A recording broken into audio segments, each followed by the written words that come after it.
ఈరోజు తీన్మార్ మల్లన్న ఎమ్మెల్సీ తీన్మార్ మల్లన్న కొత్త పార్టీ ప్రకటన ఉవ్విలురుగుతా ఉంది.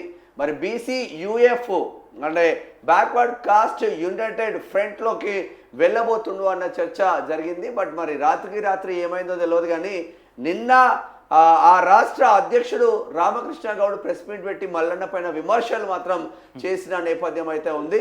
కనీసం మా నేషనల్ ప్రెసిడెంట్కు చెప్పలేదు, మా కార్యవర్గానికి చెప్పకుండా మా పార్టీలోకి ఎలా వస్తారు అంటే మేబీ బీసీ యూఎఫ్ పార్టీలోకి మల్లన్న వెళ్ళట్లేదు అని క్లారిటీ మాత్రం వచ్చింది.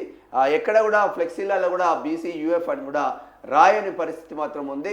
మరి పాత పార్టీ తెలంగాణ నవనిర్మాణ పార్టీ అని తీసుకురాబోతున్నారన్న ఇంకొక చర్చ జరుగుతుంది. సరే ఏది ఏమైనప్పటికీ అరౌండ్ 11 o'clock అన్నారు కాబట్టి 12-1 o'clock మధ్యలో లేదంటే ఆఫ్టర్ లంచ్ తర్వాత తాజ్ కృష్ణాలో కంప్లీట్గా ఏం జరగబోతుంది అన్నది తెలుస్తుంది.